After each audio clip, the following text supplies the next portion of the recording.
Oi, boa noite, gente. Tudo bem com vocês? Então, é isso. Nós terminamos o livro 5 de O Retorno do Rei. Eu tô muito feliz de estar lendo O Senhor dos Anéis. E esse livro aqui, dá pra ver que ele é o livro final. Vamos falar sobre isso aqui logo, sem demorar demais. A primeira coisa que eu percebi nesse livro 5 é que o ritmo dele é muito mais acelerado do que os outros, especialmente em relação ao livro 1 da Sociedade do Anel. E existe um motivo para isso. O motivo para isso é que muita coisa está acontecendo ao mesmo tempo e o desespero é muito grande. Eu fico me imaginando se eu estivesse no meio de uma guerra, se eu estivesse no meio de uma batalha. Eu acho que eu teria bastante essa sensação de que as coisas estão acontecendo muito rápido e de que eu não sei para onde olhar, sabe? Eu achei que o Tolkien conseguiu passar muito bem essa sensação pra gente. Eu confesso que eu estranhei bastante o ritmo do livro já desde o primeiro capítulo. O livro 5 abre com o capítulo Minas Tirith. E esse capítulo Minas Tirith, na realidade, ele dá continuidade ao livro 3 de As Duas Torres.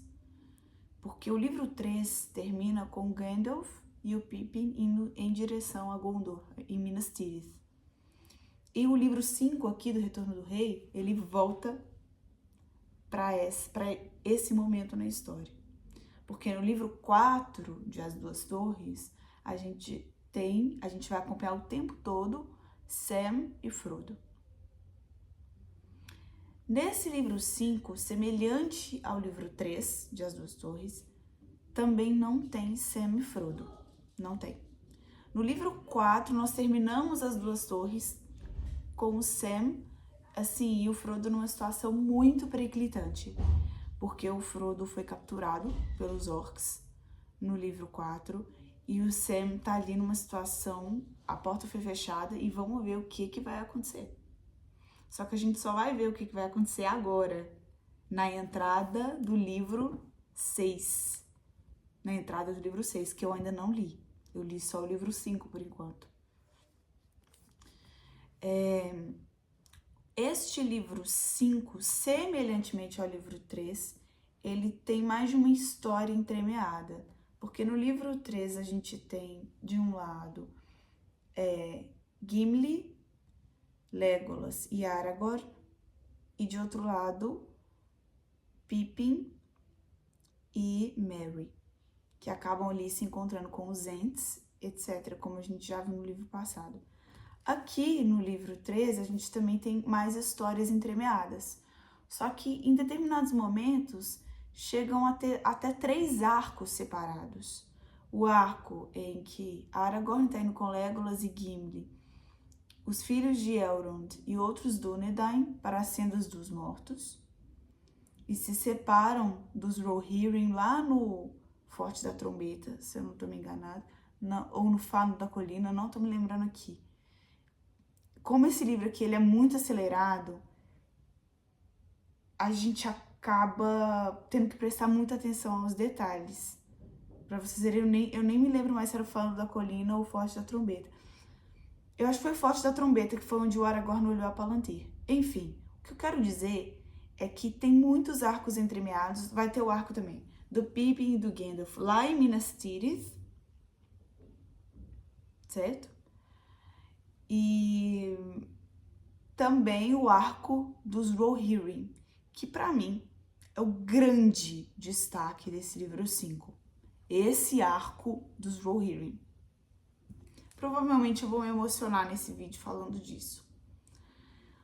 Toda pessoa que começa a ler O Senhor dos Anéis, não toda pessoa, não vou generalizar, mas muitos que começam a ler O Senhor dos Anéis por terem se interessado pelos filmes, acabam esperando o tempo todo guerras e lutas. No livro da Sociedade do Anel, o único momento de luta que a gente tem, se eu não estou enganada, é em Minas Moria, contra os orcs e os trolls de Minas Moria. No livro das Duas Torres, a gente já tem uma batalha de maior envergadura, que é a Batalha do Abismo de Helm.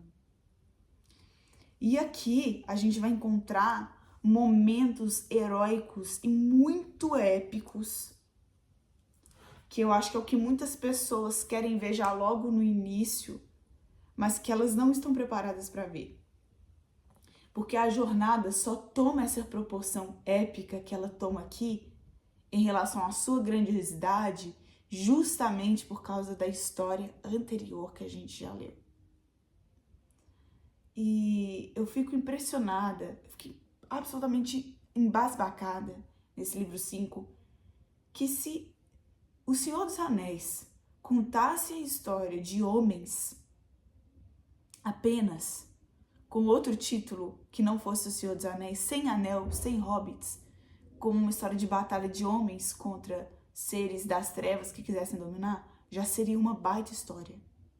Só que isso aqui é ainda mais grandioso porque nós temos o arco de Frodo, Sam e o Anel, o que torna essa história duplamente melhor do que ela é. E a gente conhece alguns personagens novos aqui nesse livro, dentre eles o Denethor, que já havia sido citado nos livros anteriores. A gente acaba o conhecendo. A gente descobre, inclusive, que ele tinha uma Palantir, que ele utilizava muito essa Palantir, e ele acabou enlouquecendo.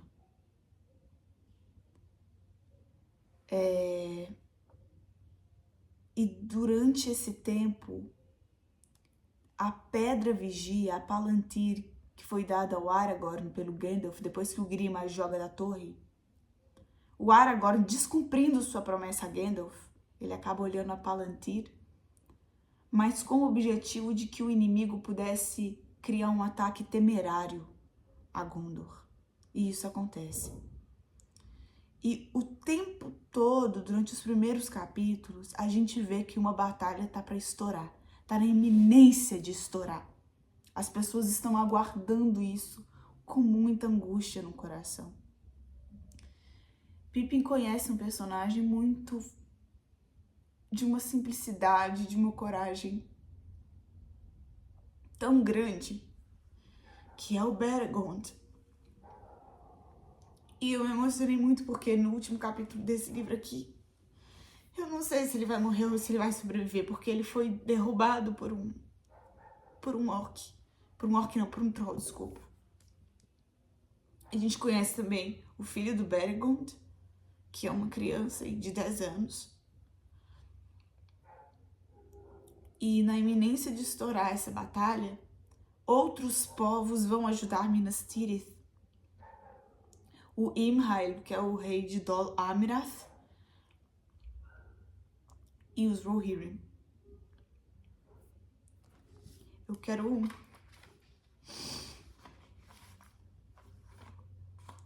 destacar um capítulo aqui.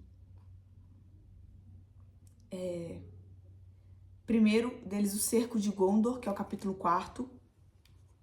Gente, esse capítulo, o Cerco de Gondor, é uma confusão total.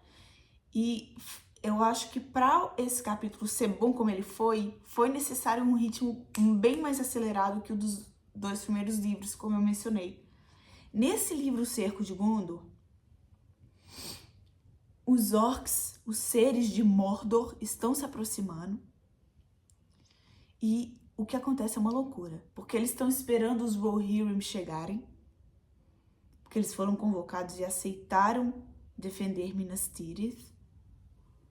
Enquanto isso, o Denethor, o Faramir, tá muito doente, porque ele acaba sendo apanhado não, alvejado por uma flecha vermelha, pelo que eu entendi. O Faramir tá muito doente. E o Denethor, que já tinha perdido o filho dele, o Boromir, acaba enlouquecendo e se deixando levar pelo que ele estava vendo na Palantir. Então tá estourando uma guerra lá fora. o Denethor tá querendo queimar a ele e o filho vivos nesse meio tempo. E é uma confusão. É uma confusão. Porque o Denethor não quer a guerra, ele quer desistir. E é uma desorganização total. E aí o Gandalf tá indo pra guerra. E tá chegando um Nazgûl gigante. O Gandalf tá indo pra guerra. E o Beregond não dá conta da loucura do Denethor. E ele vai e chama o Gandalf. O Pippin vai e chama o Gandalf pra ver se ele consegue resolver essa confusão. O Denethor se mata. Numa cena muito excruciante. Acaba conseguindo salvar o Faramir da loucura do pai. Só que ele não participa da batalha dos Campos de Pelennor. E acaba acontecendo uma coisa nessa batalha que o Gandalf percebeu, e que eu havia até percebido antes dele, no livro, que a ausência dele tinha causado o que pra mim foi o acontecimento mais triste do Senhor dos Anéis até agora aqui.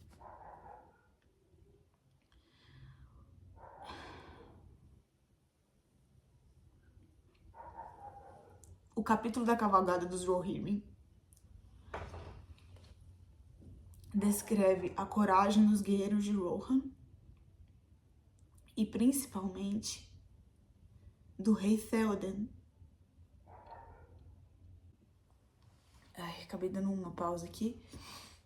Voltando, como eu estava dizendo, nesse capítulo, a cavalgada dos Rohirrim, a gente consegue visualizar a coragem, principalmente do rei Theoden, mas também de Merry e Éowyn.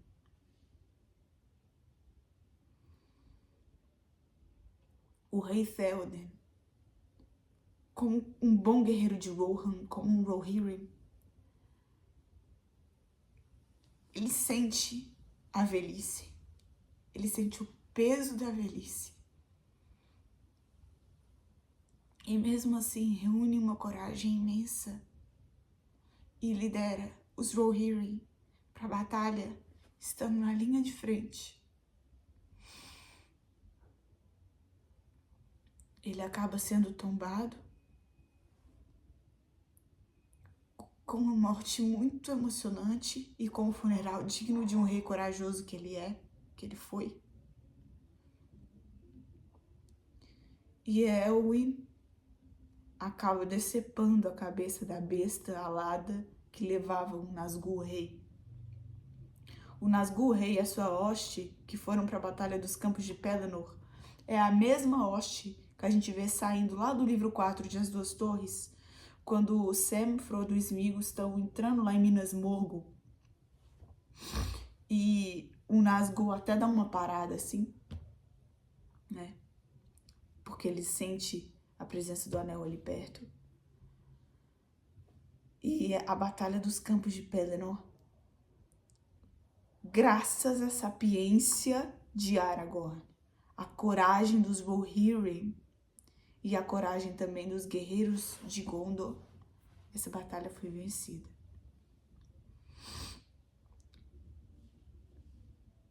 O Aragorn, Gimli e Legolas vão a um local chamado As Sendas dos Mortos. Um local de todos o mais sombrio. Acho que o mais sombrio até mesmo que Mordor, pelo que eu vi até agora. Voltando aqui, Aragorn, Legolas e Gimli foram à Senda dos Mortos. E o que eu entendi que é a Senda dos Mortos? Esse livro tem muito detalhe, até mais que os outros. E olha pra você ver, a maioria das pessoas reclamam que o livro é muito descritivo, que é difícil, que não sei o quê. É muito mais difícil você ler um livro menos descritivo no que concerne a detalhes geográficos e com mais detalhes de história, como é esse aqui. Enfim. O que vem a ser a Senda dos Mortos? É um local que eu entendi que espíritos mortos habitam. São homens que morreram, pelo que eu entendi, e que quebraram uma promessa feita a Elendil ou Isildur. Não tô me lembrando agora, acho que foi a Elendil. E eles quebraram essa promessa e eles foram amaldiçoados, então, por Elendil ou Isildur, não tô lembrando agora, que eles não iriam ter paz após a morte, alguma coisa assim. E aí, depois eu vou até... Eu nem terminei Seus Anéis, já tô com vontade de ler de novo. E aí, o que acontece? Quem é o herdeiro de Elendil? Quem é o herdeiro de Isildur? O Aragorn. E essa sacada dele é absolutamente genial, porque ele acaba mostrando o estandarte para o Rei dos Mortos, que esse estandarte foi inclusive enviado pela filha do Elrond, a Arwen, por meio dos filhos. Os filhos de Elrond também estavam junto. E ele mostrou esse estandarte, e a gente acaba descobrindo depois, na Batalha dos Campos de Pelennor, a gente acaba ouvindo essa história depois. E o que acontece? Esses mortos ajudaram Aragorn a acabar com as hostes inimigas na área de Gondor, ao redor. Não exatamente em Minas Tirith, mas ao redor de Minas Tirith, em outras áreas. E os homens normais que habitavam perto dessa Senda dos Mortos agora conseguiam passar livremente, não tinham mais medo de passar por aquele lugar. E aí esses homens vivos vão ajudar Aragorn lá na Batalha dos Campos de Pelennor. Só que a gente só descobre isso depois. O que é muito legal, porque na batalha a gente vê uns barcos chegando, a gente não sabe de quem são. Algumas pessoas acham que são de inimigos. Aí a gente pensa, ferrou, mais inimigos. Só que não, são pessoas que vieram ajudar. E a batalha é muito grandiosa dos Campos de Pelennor. Elwin decepa a cabeça da besta e Merry dá uma facada por trás, matando, não sei se a palavra matar alguém que já tá morto, mas, enfim, neutralizando o Nazgûl Rei. Inclusive, o braço de Aragorn e Merry também ficam bem prejudicados por causa disso. O que me lembrou um pouco da lâmina que feriu o braço do Frodo também. E depois da batalha, Celebrind tem um funeral absolutamente maravilhoso. Ah, e cabe lembrar que nem Elwin nem Merry eram pra ter ido pra essa batalha, porque eles estavam proibidos de ir. Só que Merry teimou e a Elwin, disfarçada de um soldado chamado Dernhelm, acabou levando Merry junto com ele, escondido. E Merry será lembrado em todas as histórias, em vários versos, para sempre, por causa desses feitos. Tem um capítulo muito interessante também desse livro, que se chama As Casas de Cura. E nesse capítulo, As Casas de Cura, muito lindo, inclusive, uma das enfermeiras, digamos assim, que trabalham nessa casa de cura, diz que, se o rei estivesse aqui, porque o rei tem as mãos que curam, e eram assim que as pessoas identificavam aquele que era legítimo ao trono. Só que Aragorn chegou à batalha, ele entra e ele cura os doentes. Esse capítulo é muito bonito. E ele termina de uma forma muito bem-humorada também. E por fim, a gente tem o capítulo de O Último Debate, porque agora os homens têm duas alternativas, segundo Gandalf: ou esperar o próximo ataque do inimigo, ou fazer uma jogada absolutamente desesperada e maluca. Eu me lembro que na Sociedade do Anel, o Gandalf fala uma frase que fala que o desespero é para aqueles que têm a certeza do que vem. Mas a loucura, na realidade, são atitudes que devem ser tomadas justamente para evitar um mal. Alguma coisa assim, ele fala, na Sociedade do Anel. E agora eu lembrei disso aqui, lendo de novo esse capítulo, o último debate. Porque como se o Sam e o Frodo já não estivessem numa situação periclitante o suficiente no livro 4 de As Duas Torres. Agora, com poucos homens, eles decidem ir para nenhum lugar menos que o Moronon, que as mandíbulas, os dentes de Mordor, o Portão Negro. E no capítulo de As Duas Torres, a gente tem o capítulo O Portão Negro está fechado, né? Tem esse capítulo, que o Sam, o Frodo e o Sméagol decidem não entrar pelo portão, mas sim fazer uma rota alternativa. E agora o Portão Negro está aberto, ele não está mais fechado. Numa jogada intrépida, absolutamente ensandecida, pensada por Gandalf. E absolutamente brilhante. Por quê? Eles pensam que o anel está com os homens de Gondor e que eles pretendem usá-lo. Pelo menos é isso que o Gandalf quer que o inimigo pense.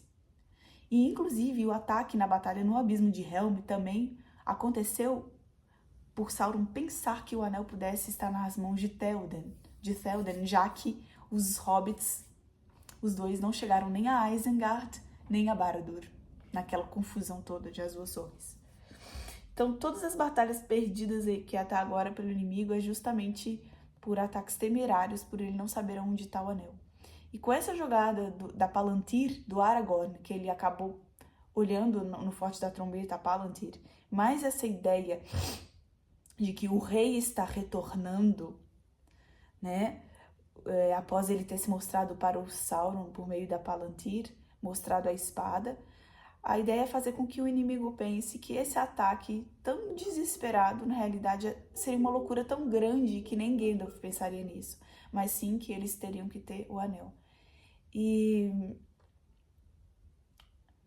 no final desse capítulo, o tenente de Barad-dûr, Boca de Sauron, acaba mostrando as roupas do Frodo, a Mithril, a capa também. E a gente logo pensa que o Frodo foi capturado. Só que o Gandalf é muito esperto. E também o leitor, se ele for inteligente, ele vai perceber. Gandalf começa um diálogo com Boca de Sauron para saber se realmente o Frodo foi capturado. Porque se ele foi capturado, então Sauron teria recuperado o anel. E Frodo, ainda vivo, o Boca de Sauron oferece uma troca. No final, Gandalf fala, eu troco por aquilo que o seu grande mestre vai precisar de muitas guerras para ter. E nessa jogada, o Boca de Sauron se enche de medo e acho que o Gandalf e o leitor percebem que o anel não foi recuperado.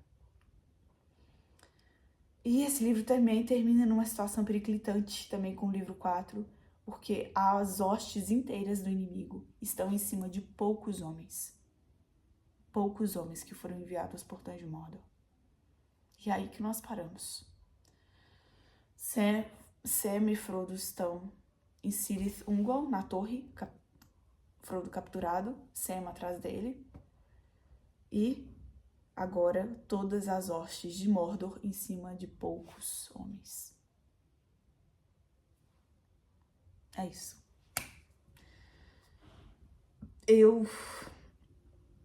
Vamos ver o que vai acontecer agora. Provavelmente agora as duas histórias vão se entrelaçar. Porque Frodo e Sam foram separados da comitiva lá no rompimento da sociedade, no último capítulo de A Sociedade do Anel. Provavelmente agora as histórias vão voltar. Foi muito emocionante esse livro 5. Muito, muito, muito emocionante. Como é recompensadora essa leitura. Como é recompensadora. E eu queria dizer que eu tô aguardando. Porque aqui a gente tem 3 anéis para os élficos, reis sob o céu. sob o céu, 7 para os anãos em recinto rochoso, 9 para os homens que a morte escolheu, 1 para o senhor sombrio no espaldar tenebroso, na terra de Mordor onde a sombra desceu. Um anel que a todos rege, um anel para achá-los, um anel que a todos traz para na escuridão atá-los, na terra de Mordor onde a sombra desceu. Até agora, a gente não sabe nada sobre a história dos anéis. Tipo assim, isso não foi contado. Tomara que isso seja contado aqui no livro 6, porque esse livro se chama O Senhor dos Anéis, e eu quero saber. No box que veio esse livro aqui, junto com os outros dois, tem os 9 anéis, tem os 7 e tem os 3. Só que eu quero saber o porquê deles existirem. Tipo assim, não explica nada aqui. Até agora, em todo o Senhor dos Anéis, desde o primeiro livro, não foi explicado. E eu quero saber. Será que eu vou saber no livro 6? Não sei. Eu quero saber. Vamos ver qual ritmo que vai ser esse livro 6 aqui agora. Como esse livro é muito acelerado, esse livro 5, acontecem muitas coisas. E é um Deus nos acuda. São muitas coisas acontecendo ao mesmo tempo. E é desesperador, é absolutamente desesperador. Aí é muito fácil a gente acabar se perdendo nos detalhes de tanto desespero que a gente fica. Mas é absolutamente recompensador. Maravilhoso, maravilhoso. E agora, a próxima resenha vai ser do último livro. E a gente vai encerrar O Senhor dos Anéis. O Senhor dos Anéis, não, desculpa. A gente vai encerrar O Retorno do Rei. E depois eu vou fazer mais uma resenha dos apêndices. Vou terminar e vou ler os apêndices. E na resenha dos apêndices vou falar um pouquinho também sobre as notas, sobre o prefácio, essas coisas que valem a pena serem abordadas. É isso, gente. Espero que vocês tenham gostado. Um grande beijo.